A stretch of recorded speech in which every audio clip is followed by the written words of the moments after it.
안녕하세요.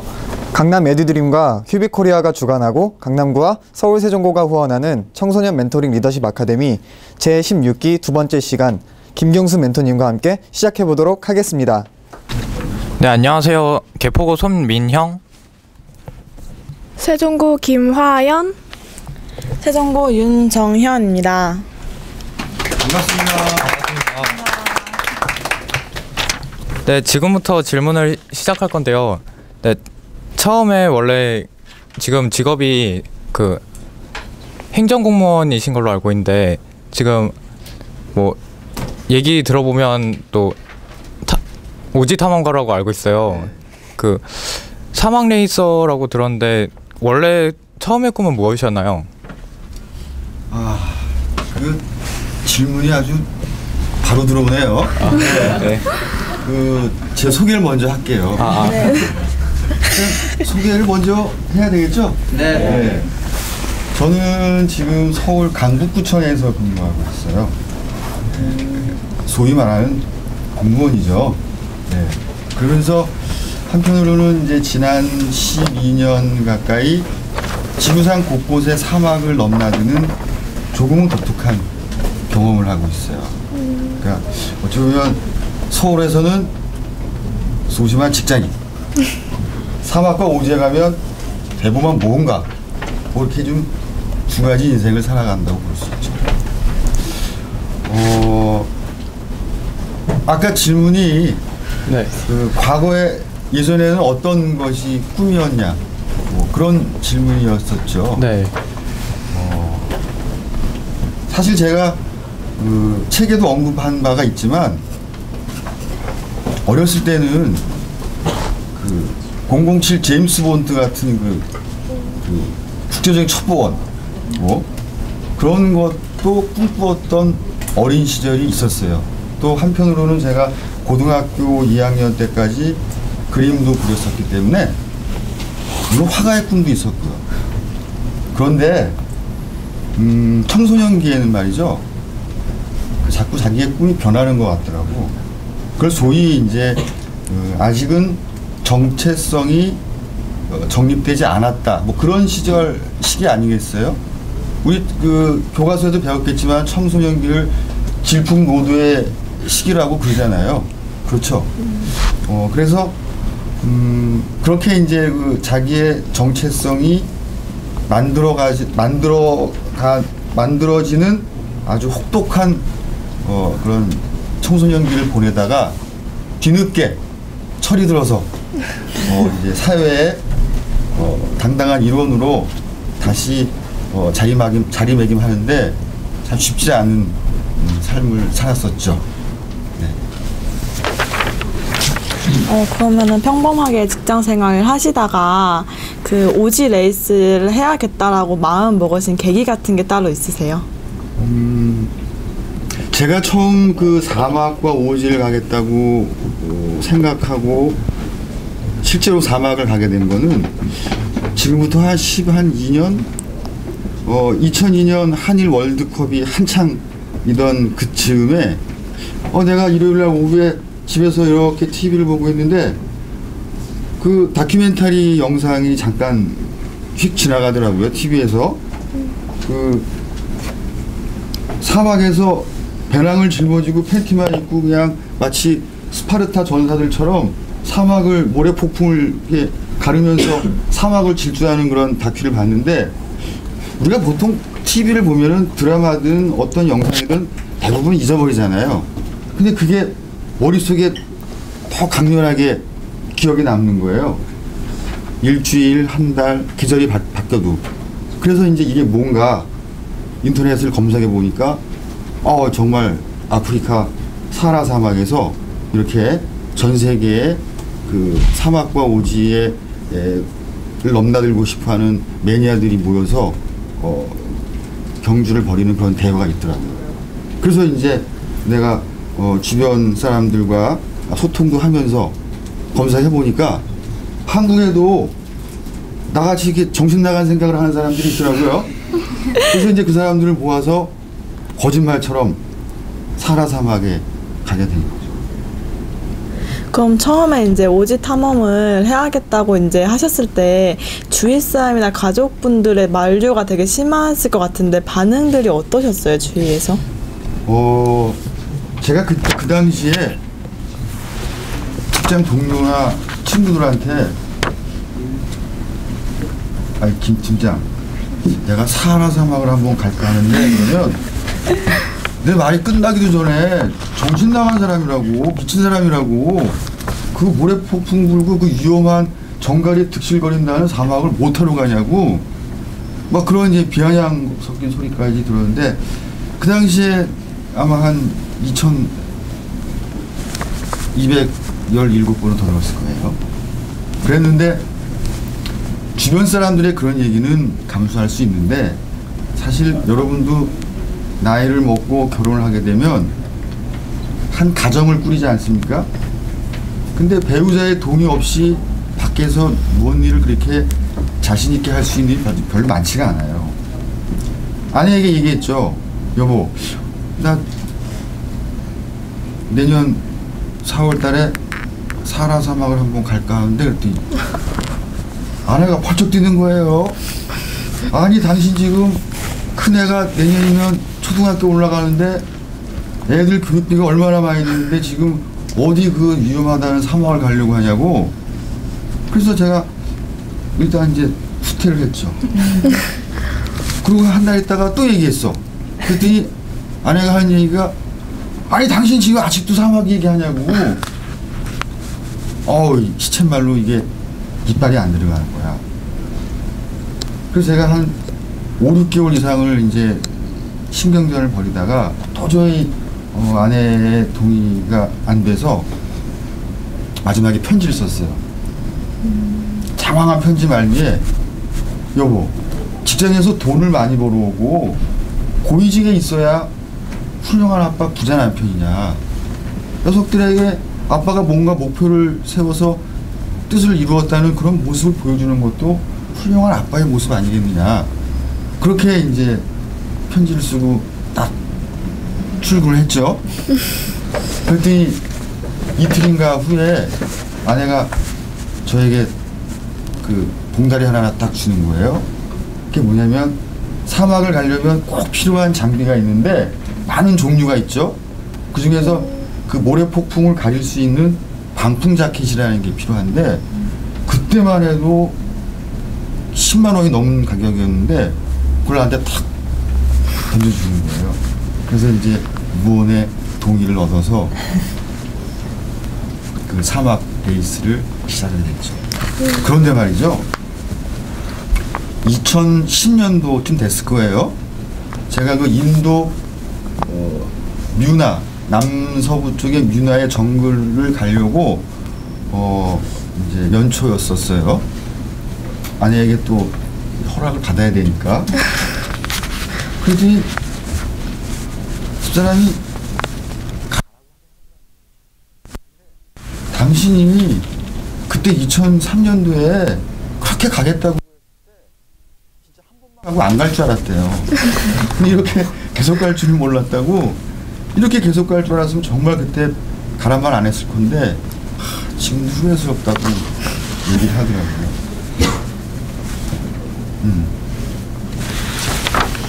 네. 다음으로 오지레이스 사막에서 굉장히 어려웠던 점이나 혹시 갔다 오면서 그 느꼈던 매력적인 그런 건 있었나요? 여러분 혹시 그 다이아몬드를 이렇게 이게 잘게 빻아가지고 이렇게 확 뿌렸다는 상상을 한번 해볼 수 있죠.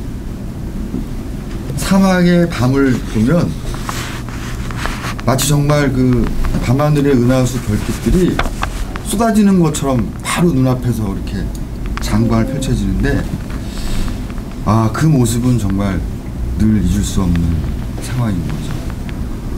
저는 개인적으로 사막의 밤을 이제 뛰는 경우가 있어요. 심지어는 5박 2일 동안 짧게는 80km에서 한 120km를 달려야 되니까 그러면 늘 밤길을 가야 되는데 저는 북극성을 자주 봐요. 왜냐하면 제가 포병을 나왔거든요. 군대 포병. 군대 포병을 나가면 대포를 쏴야 되기 때문에 편각, 사각을 잴 줄 아는 기본적인 자질은 있죠. 그래서 북극성을 보고 방향을 잡고 가면 잠시 길을 잃어버릴 수 있어도 방향은 잃지 않거든요. 그래서 어쩌면 그것도 우리가 인생을 살아가는 것과 사막의 밤길을 가는 것과 별반 다르지 않다. 그런 얘기를 하고 싶어요. 시각 장애인분과 함께 레이스를 하신 이유가 그래요. 제가 지난 12년 동안 참 많은 곳을 넘나들었어요. 북아프리카 모로코 지역 사하라 사막, 그다음에 최근 민주화의 혁명으로 꽃을 피운 곳이 있죠. 지금 약간 다시 또 후퇴했지만 이집트의 사하라 사막, 중국 고비 사막, 남미 칠레 아타카마 사막, 남아프리카의 나미부 사막, 호주 대륙, 인도 정글, 최근에는 그 히말라야 남단에 우리가 보통 TV에서 행복지수 1위인 나라, 어느 나라죠? 부탄에 오지도 갔다 왔고요. 참 많은 곳을 넘나들었죠. 근데 그 중에서 시각장애인을 내가 4번을 데리고 갔다 왔어요. 온전하게. 중국 고비 사막, 남미 칠레 아타카마 사막, 그리고 아까 얘기했던 나미부 사막, 그리고 지난달 12월 달에 캄보디아 그 크메르 제국 안쪽의 정글을 그 시각장애인과 함께 갔다 왔는데, 처음에 전화가 왔어요. 시각장애인, 그분이 이용수 씨라는 분인데, 물론 다른 분도 있지만, 이 친구 목소리가 원래 그래. 김영 저 4월 달에 고비사막 간다는 얘기 들었는데 나 좀 데리고 가지.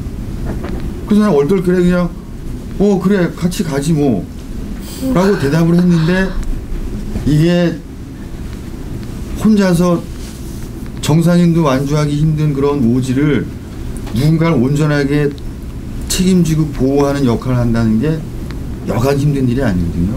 그래서 이 한 번 내뱉은 말 때문에 아주 초죽음이 되는 곤욕을 치렀었죠. 그런데 그렇게 힘들게 고비 사막을 다녀오고 또 칠레를 갔다 오고 또 다른 또 시각장애인의 연락을 받고 청에 의해서 나미부 사막도 같이 횡단을 했는데 이런 생각이 들더라고요. 사람에겐 누구나 다 재능이 있어. 달란트가 있다는 거죠. 근데 그게 무언지 잘 모르는 경우가 많거든요.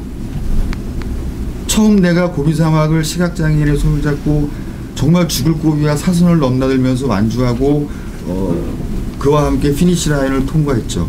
다시 한국에 와서 일상을 생활을 하다가 그렇게 힘든 짓을 내가 다시는 하지 않겠다 라고 맹세는 했지만, 또 어느 날 나의 손을 잡고 그 사막을 건너기를 원하는 청이 왔을 때 뿌리치지 못하겠더라고요. 그것은 나에게도 시각장애인을 인도할 수 있는 그런 작은 재능이 있구나.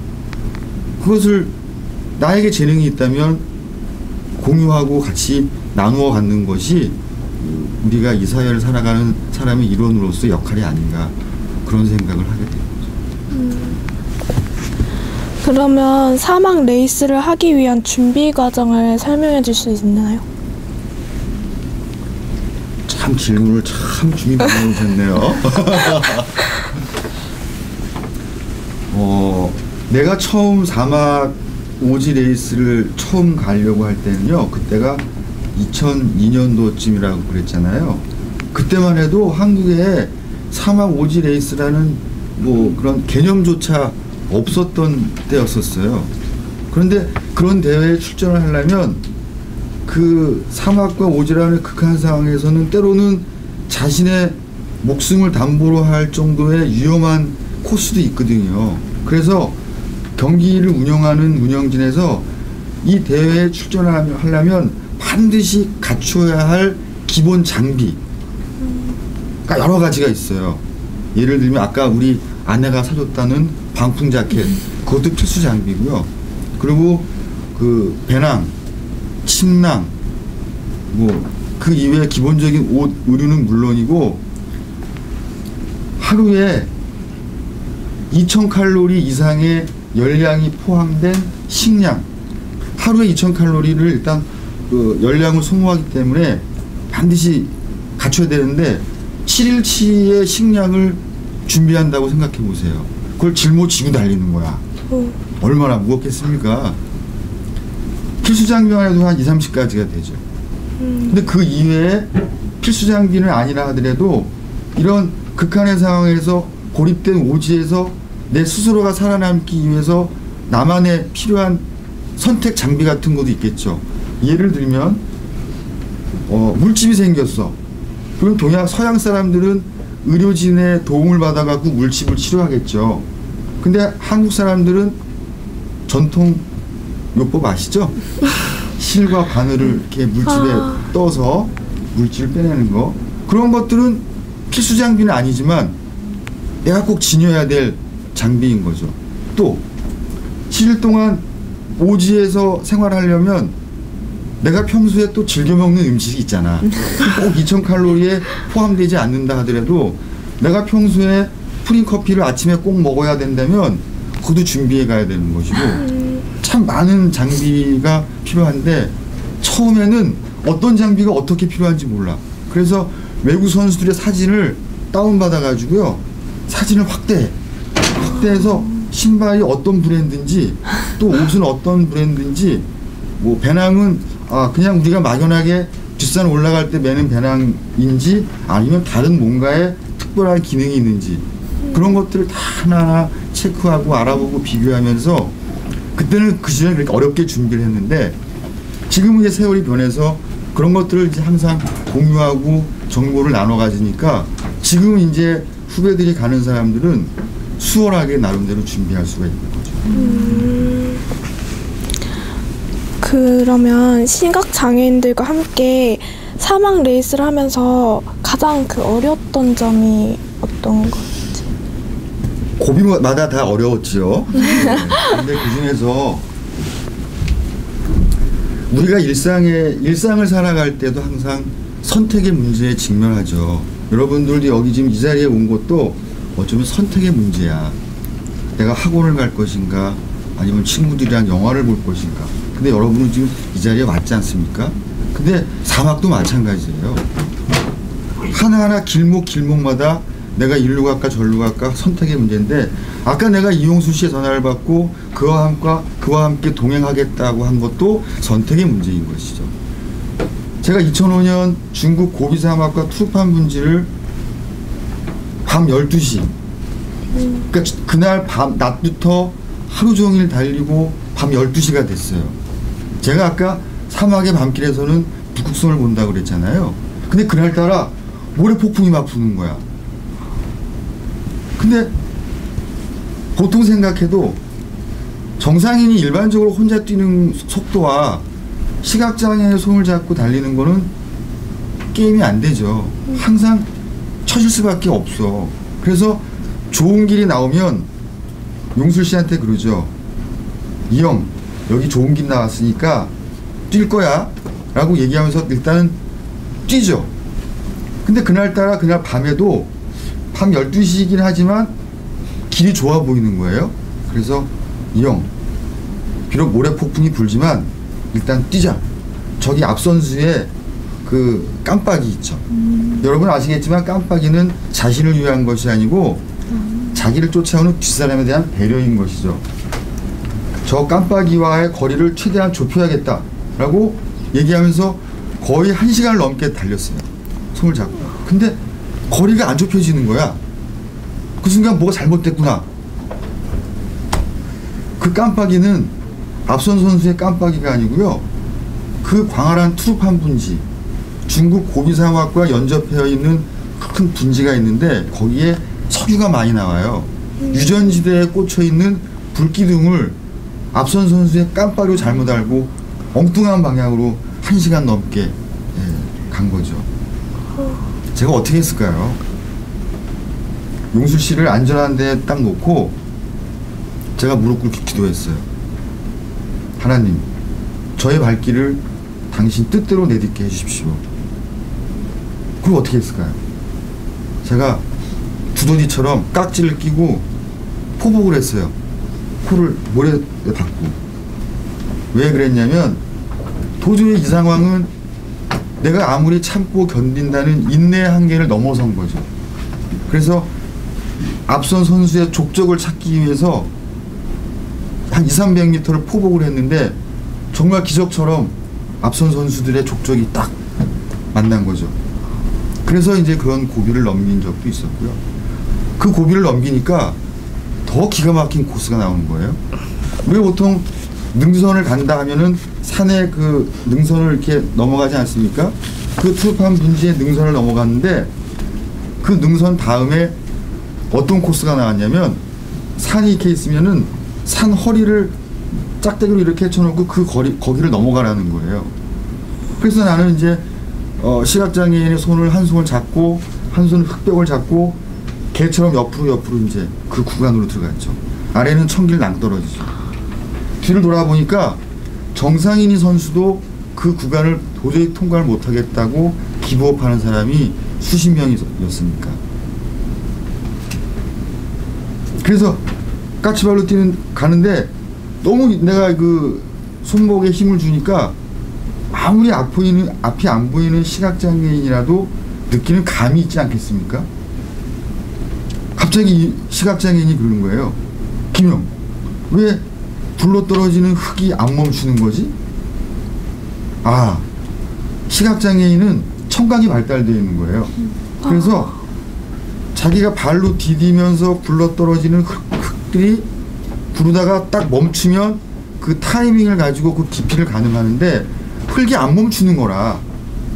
그러니까 얼마나 깊은 그 골 위에 있나라는 거를 본인이 느낀 거죠.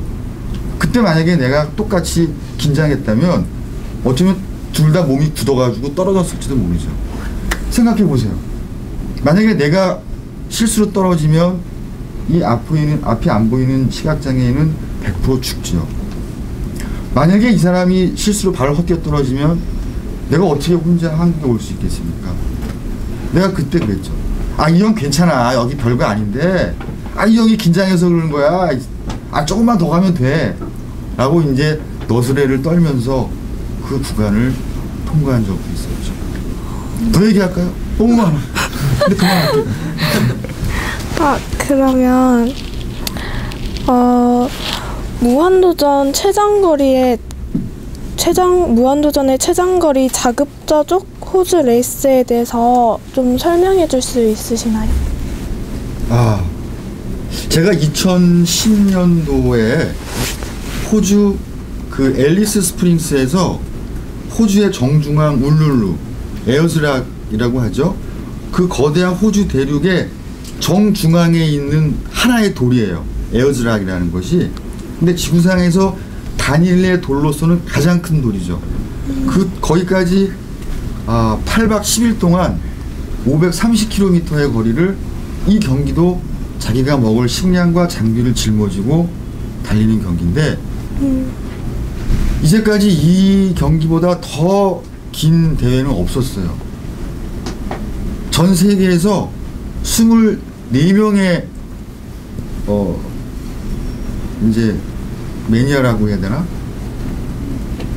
24명의 선수들이 호주 앨리스 스프링스에 모였죠. 근데 남아프리카 공화국 선수는 현지에 와서 보고 질려서 뛰지도 않고 기부업을 하고 23명이 달렸죠. 결론부터 말씀을 드리면 23명 중에서 17명이 완주하고 6명이 탈락을 했는데, 그러니까 인간의 모든 그 감성은 사라져 버리고 오로지 이제 야성만 남는 거야. 오로지 달리기 위해서 먹고 모든 것이 이제 그 완주를 위한 목적 그 이외는 없는 거죠. 우리가 보통 발을 디딜 때 땅바닥에 작은 돌멩이 같은 거 있다고 이렇게 피해가지 않죠. 그냥 디디고 넘어가면 되니까. 경기가 진행되죠. 첫째 날, 둘째 날 7일과 8일째로 접어들면 한 발 한 발이 작두이를 걷는 것 같은 고통이 따르는 거예요. 얼마나 괴롭겠습니까? 그때 그러니까 잠이 부족해 또. 그때 제가 그 어느 아스팔트 옆에 잠시 등을 기댔는데 잠이 들어버렸어요. 너무 고통스러운 거야. 이 순간 어떻게 내가 극복해야 될지. 자, 여기서 제 머릿속에 뭔가가 떠오릅니다. 뭐가 떠올랐냐면 영어 완전정복 겉표지가 떠오르는 거야. 여러분 혹시 완전정복이라는 책 지금도 참고서로 배우나요? 안 배우나요? 아, 제가 그 학교 다닐 때는 영어 참고서라고는 완전정복이라는 참고서가 있었어요. 겉표지에 나폴레옹이 백마를 타고 알프스산을 넘어가는 사진이 이렇게 가운데 있는 완전정복 표지거든요. 그게 그때 내 머릿속에 떠오르는 거야. 사람은 말이죠. 지금 내가 힘들면 과거에 내가 더 힘들었던 그때의 상황을 떠올리면서 지금의 힘든 상황을 극복하려고 하는 본능이 있는 것 같아요. 그러면 내가 과거에 힘들었던 시절과 영어 완전정복과 무슨 관계가 있을까? 저는 그 오형제 셋째로 태어났어요. 제가 고등학교 1학년 때가 박정희 대통령이 서거를 했고요. 제가 고등학교 2학년 때 광주 사태가 일어났어요. 그리고 제가 고등학교 3학년 때 3학년 6월 12일 날 제가 학교를 다니지 못하게 됐죠. 그래서 역사학자들은 고등학교 3학년 때 6월 12일을 6.12 사태라고 그래요. 내가 학교 나온 날을. 자, 그러면서 이제 답도 안 나오는 탈선의 방정식을 막 그리게 되죠. 그러다가 군대를 입소하고 또 군대를 제대하고 다시 사회에 나와보니 학벌도 없죠. 돈도 없죠. 기술도 없는 나를 받아줄 곳은 아무것도 없는 거예요. 과연 어떻게 내가 해야 될까? 그러니까 더 이상 떨어질 데가 없는 거죠. 제가 어머니께 부탁 말씀을 드렸어요. 물론 그 전에 제가 오방떡 장사도 해보고 책 외판원도 해보고 그 조각칼로 그 삼양라면 하면 그 삼양라면 큰 글씨 있지 않습니까? 그거를 조각칼로 파는 그런 공방에서 일도 해보고. 근데 그게 내 인생은 가야 될 길은 아니라고 생각이 된 거지. 모든 걸 접고 어머니께 부탁 말씀드렸어. 엄마, 내가 마지막으로 그 공부 한번 하고 싶은데 반찬은 필요 없으니까 하루에 맨밥 도시락 하나 하고 하루에 500원씩만 몇 달만 도와주십시오. 그랬더니 어머니께서 오케이 하셨어요. 그 당시에 버스 요금이 90원 할 때였었어요. 그래서 그 다음날 어디로 갔냐면 서울 안국동에 정독도서관이라는 곳이 있어요. 그때 입장료가 50원. 아침 6시에 문을 열고 저녁 10시에 문을 닫죠. 이제 맨밥 도시락 들고 책 갖고 첫 차를 타고 줄 서서 들어가서 공부를 하려고 책상에 앉아서 뭔가를 해보는데 공부를 안 해봤으니 공부가 되겠습니까? 허구한 날 잠만 자는 거야. 뭐 잠 못 자서 왼수가 귀신이 붙은 사람처럼 허구한 날 잠만 자는 거야. 이래서는 안 되겠다. 제가 그래서 어떤 결심을 했냐면 그 책을 다 치우고 앉아있는 연습만 했어요. 아침 6시부터 밤 10시까지 밥 먹는 거, 소변 보는 거 빼놓고는 앉아있는 연습만 했어요. 그것도 힘들더라고. 막 몸이 막 뒤틀리는 거야. 한 2, 3일, 3, 4일 지나니까 그때부터 이제 약간 적응이 되더라고요. 아, 일주일을 버텼어요. 버텨지더라고. 열흘을 버텼어. 버텨지는 거야. 근데 문제가 생겼네. 엉덩이에 뽀드락체가 생긴 거예요. 얼마나 따뜻했어. 그 정독도서관 의자가 이렇게 탁자예요. 딱딱해. 그때 내가 어떤 생각이냐면, 야, 이게 묘한 쾌감이 느껴지는 거 있죠. 그래서 그 물집을 터트렸어. 앉아가지고. 터트리니까 이제 그 고름이 팬티에 묻지 않겠습니까? 그래서 그거를 버티면서 20일을 버텼지. 그러니까 엉덩이에 그 터진 그 상처 부위가 이제 딱쟁이가 붙는 거예요. 야, 내가 이제 버틸 수 있는 이제 힘이 생겼구나. 그래서 내가 자리를 박차고 나와서 정독도서관 지금 가면 참 주변이 아름답게 잘 가꿔져 있더라고요. 거기 현관이 약간 내리막 경사가 졌어요. 반대편에 옛날에는 헌중고 책방이 있었거든요. 거기에서 제가 가장 자신 있는 책 6권을 샀어요. 아까 얘기했던 중학교 1학년 1학기부터 3학년 2학기까지 영어 완전정 헌책을 딱 사갖고 딱 올라왔죠. 책이 이만큼입니다. 내가 거기 앉아서 이제 정독도서관에서 정독을 하는 거야. 한 번 보는데 한 달 걸렸습니다. 1학년 1학기부터 3학년 2학기까지. 다시 한 번 봤어. 보름 걸리더라고. 여러분, 아이엠마보이 유아라거리 있는 책을 2번 본다는 게 웬만한 인내력이 아니면 보기 힘듭니다. 한 번 더 봤어. 3번을 봤어요. 그러고 나서 자신감을 얻고 대학 입시와 공직 시험을 합격하게 된 거죠. 대부분 이럴 때 박수가 나오고 막 그러더라고요. 그런데 내가 그 헌책을 보면서 거기에 뭔가가 적혀 있는 거예요. 딱 봤더니 뭐라고 적혀 있었냐면, 최후의 승리, 그것은 부단히 노력하는 자에게 주어지는 신의 은총이다. 최후의 승리, 그것은 부단히 노력하는 자에게 주어지는 신의 은총이다. 아마도 그 책을 먼저 가지고 있던 원조 소유자 학생이 끄적끄적 낙서해 놓은 말 같아. 왜냐하면 내가 아무리 그 말귀를 인터넷을 검색해봐도 만약에 어느 옛 성현의 말씀이라면 분명히 떴겠죠. 안 뜨는 거야. 나는 그 글귀를 내 인생의 20대에 아주 중요한 그 모토로 삼고 살아왔던 거죠. 자, 다시 호주로 가겠습니다. 그 순간 그 영어 완전정복 거표지에 머리가 그게 딱 떠올리면서, 내가 지금 여기서 일어나지 못한다면 내가 서울에 가서, 한국에 가서 무언 일을 더 할 수 있을까 라는 생각에 그 영어 완전정복이 떠올리면서 힘을 얻어가지고 다시 이제 레이스를 하게 된 거죠. 자, 아까 레이스 며칠까지 갔죠? 8일까지 갔죠? 9일과 10일은요 선수의 진을 완전히 빼놓는 거야. 왜냐하면 400km를 넘게 달려왔거든요. 그 상태에서 9일과 10일, 무박 2일 동안 129km를 뛰게 하는 거예요. 마지막 피니시 라인으로 들어가는데, 아까 제가 바닥에 돌뿌리를 얘기했죠. 발을 디디면 너무 아픈 거야. 요만한 돌뿌리도 발바닥을 막 면도칼로 긋는 것처럼 고통이 따르는 거죠.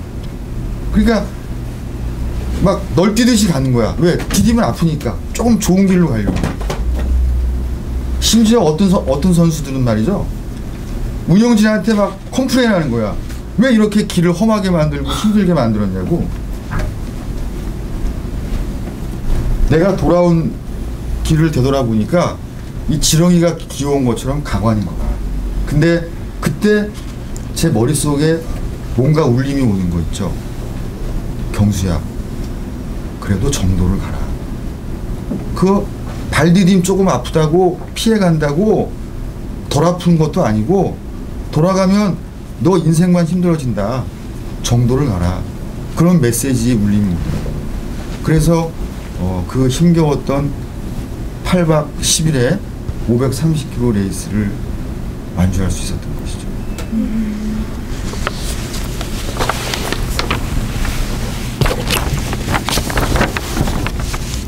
네. 오지 탐험 그러니까 사막 레이스 이후에 그 자기 자신의 변화에 대해서 좀 말씀해 주세요. 아까 제가 제 소개를 할 때 서울에서는 소심한 직장인, 사막에서는 대범한 모험가라고 얘기했잖아요. 네. 사실 제가 성격이 이렇게 활달하지도 못하고 누구 앞에 이렇게 나서는 것도 사실은 쉽지 않은 일이죠. 근데 저는 제 인생의 40대에서 사막과 오지 레이스를 빼고 이야기하기 참 곤란하거든요. 근데 그만큼 제 인생의 40대를 이렇게 크게 들었다 놨다 한 게 사막 경험이고, 그 경험을 과정에서 제 인생에 많은 변화가 있었죠. 정말 뭔가를 결정해야 될 때, 결정이라는 거는 순간순간 결정의 문제가 항상 따르죠. 그때 대범하게 나의 갈 길이 어딘가라는 거를 정말 많은 경우의 수를 순간적으로 돌아가는 거야. 그렇게 나의 길을 개척할 수 있는 큰 힘이 생겨났고요. 그리고 또 하나는 나 이외의 누군가와 같이 공유해야 된다라는 그런 의식이 나를 많이 지배하게 하는 계기가 됐었던 것이죠. 어떤 오지가 가장 기억에 남으신가요?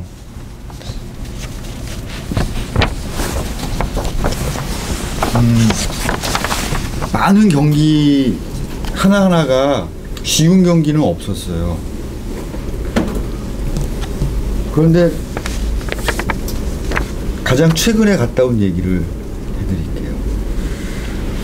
남미 멕시코에 가면 그럼에도 불구하고 라는 조각상이 있대요. 그럼에도 불구하고. 왜 조각상의 이름이 그럼에도 불구하냐면, 어느 조각가가 조각을 시작하다가 조각을 하는 오른쪽 손을 다친 거야. 교통사고를 당해가지고. 그래서 주변 사람들은 이 조각가는 이 조각품을 결코 완성시키지 못할 거라고 주변 사람들이 웅성웅성거렸죠. 그런데 그 조각가는 주변 사람들의 그런 이야기를 완전히 일수시키면서 오른쪽 손을 더 갈고 닦고 연습을 해가지고 더 멋진 조각상을 완성시킨 거예요. 자기의 핸디캡을 극복한 거죠. 그래서 그 동네 사람 후대는 그 조각상의 이름을 그럼에도 불구하고라고 만들어 붙였다라는 거죠. 제가 이번에 작년 12월 초에 시각장애인 이용술 씨와 함께 캄보디아 북서부 인디아나 존스 영화 촬영지기도 한 크메르 제국 정글 속을 220km를 같이 종단하고 왔는데, 이 친구의 발이요, 전체가 다 물집이 생긴 거야. 전체가 다. 요만큼만 물집이 생겨도 얼마나 고통스럽습니까? 전체가 다 물집이 생긴 거야. 그 고통을 참 말로 표현할 수가 없죠. 제가 그래서 항상 내가 지니고 다니는 약 중에 하나가 뭐냐면 항생제가 있어요. 항생제는 의사의 처방이 없이는 그 일반인들이 구할 수가 없는 약이죠. 꼭 필요할 때 먹으라고 몇 년 전에 저한테 어떤 의사 선생님이 주신 건데, 그때 이 약을 쓰게 된 거죠. 그래서 셋째 날, 넷째 날, 다섯째 날 하루에 하나씩 그 시각장애인한테 항생제를 먹였는데, 물집이 더 커지지만 다행히 그 이상의 농은 안 생긴 거예요. 제가 참 많은 데를 겪어봤지만 물집이 생겨도 한 이 정도만 생기는데, 이 전체가 생겼을 때 그 고통은 말로 표현할 수가 없거든요. 내가 그렇다고 용술 씨한테 형, 여기서 그냥 포기할까? 여기서 그냥 그만두지? 그렇게 한번 권유할 수 있을 것 같아요. 쉽지 않은 거거든요. 왜? 시각장애인은 나에게 온전하게 의지하면서 정말 사력을 다해서 뛰고 있는 사람한테 내가 그 사람에게 힘이 되고 북돋아 주지는 못할 망정 포기하라는 말을 못하죠.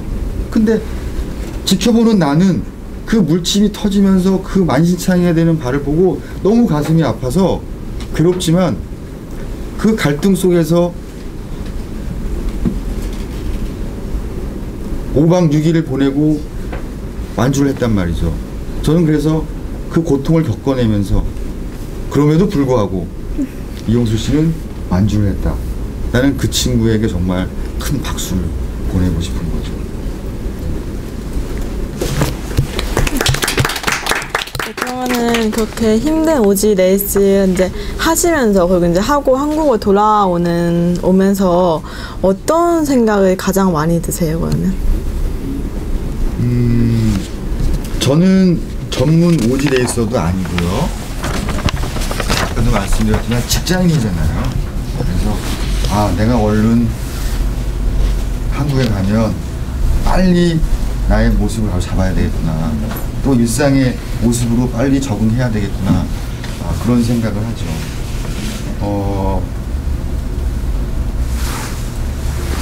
참 많은 사람들이 사막 오지 레이스 많이 물어보죠. 근데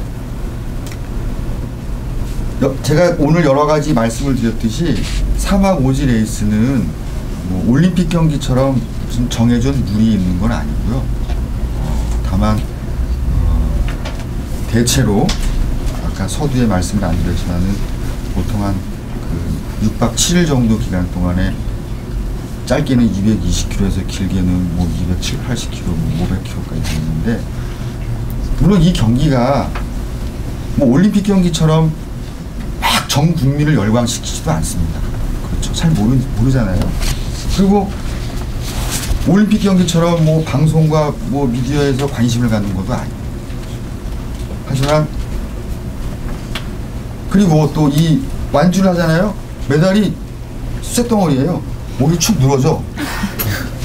뭐 이 메달이 뭐 올림픽 메달처럼 저한테 부와 명예를 주는 것도 아니거든요. 네.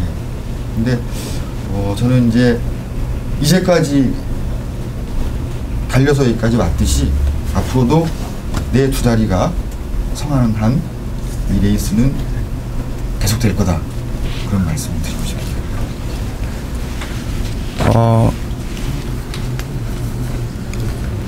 책 중에 그 미쳤다는 말을 들어야 후회 없는 인생이다라고 하셨는데요.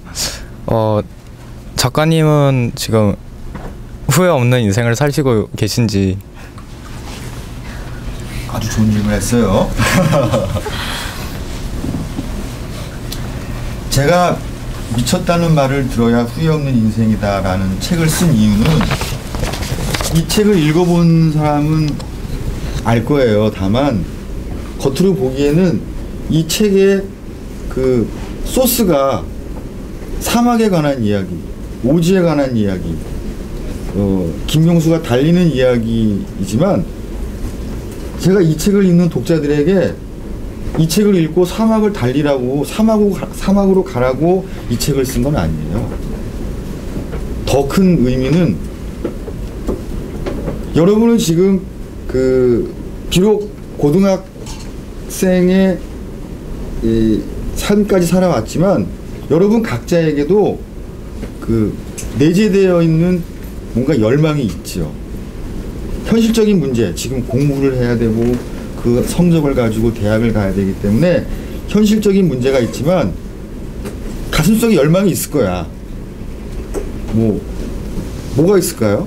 학업 위에 뭐 취미생활이 있을 수도 있고 여행도 있을 수 있고 지금 잘 되지 않는 여자 이성과의 어떤 좋은 관계를 원할 수도 있고 많지 않겠습니까? 내 마음이 동하는 거, 움직이는 것, 그것을 끄집어내서 망설이지 말고 한번 시도해보라는 얘기죠. 그렇게 하면 자신의 삶이 풍요로워지는 거예요. 할까 말까 망설이면 늘 후회되는 삶을 사는 거거든요. 그래서 그리고 무엇을 하든 간에 항상 처음 마음가짐을 잊지 말고 한번 도전해 보시면 여러분 생애에 최고의 순간들은 더 많이 찾아올 거라는 거죠. 그렇다면 중요한 게 이제 여러분들 사실 가야 되겠죠. 네. 모든 열정을 쏟는 거야. 네. 어쩌면 지금 공부 때문에 그 혼돈을 겪고 있는 사람들의 어쩌면 대부분은 자기의 정체성이 형성이 안 됐기 때문에, 덜 여물었기 때문에 그게 힘든 거라고 나는 생각을 하거든요. 저 또한 아주 뒤늦게 나의 정체성을 찾았기 때문에, 정체성이라는 어떤 사전적 의미는 뭔가 변하지 않는 무언가의 그것을 찾아가는 것이죠. 예. 불변. 그 불변이라는 거는 각자가 가지고 있는 마음 속에 있는 거야. 근데 마음이라는 거는 생각을 해야 되고, 생각이라는 거는 생각을 하면 뭔가 창의적인 발상이 나오는 거죠. 에너지가 쏟아나오고. 그러니까 여러분이 혹시 지금 뭐 여러 가지 문제로 고민하실 수 있겠지만은 당면 문제가 무엇인지, 그리고 내가 열망하는 것이 무엇인지를 잘 고민하셔가지고, 그 부모의 간섭이나 학교의 규율은 자기의 정체성을 찾아가는 데에 그건 논외로 해야 돼요. 왜? 부모님의, 사실 내가 표현을 간섭이라고 했지만 그건 간섭이 아니거든요. 내가 학교의 규율이라고 표현했지만 그건 학교의 규율이 아니고 학교 생활을 바르게 하기 위한 하나의 그 규정이죠, 규정. 그러니까 그렇게 생각하시고 열심히 하시면 좋은 일 많이 있을 겁니다.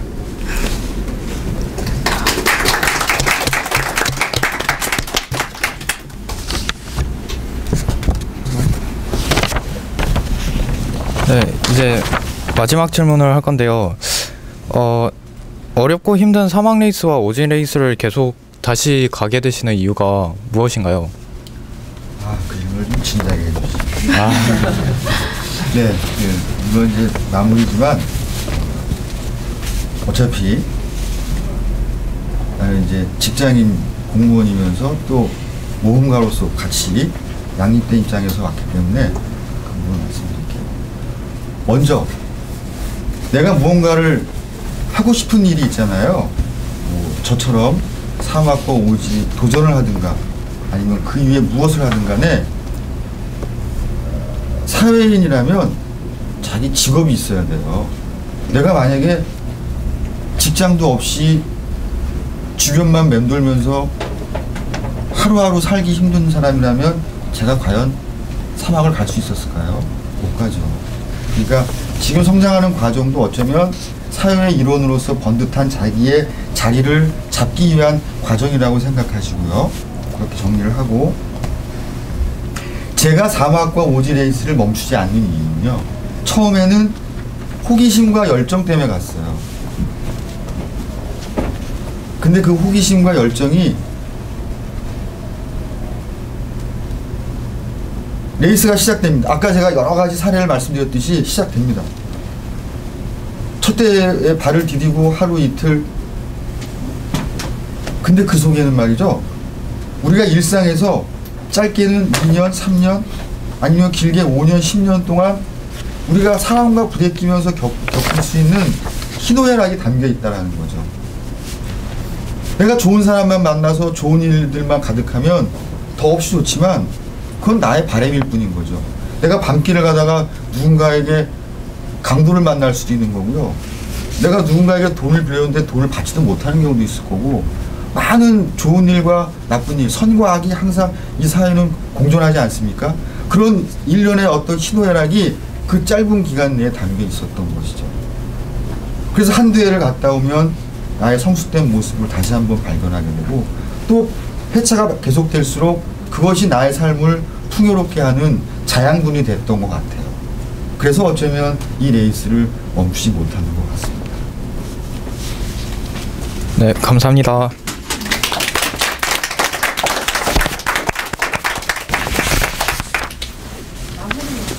네, 지금까지 오지레이서 김경수 멘토와 함께 했습니다. 네, 감사합니다. 수고하셨어요.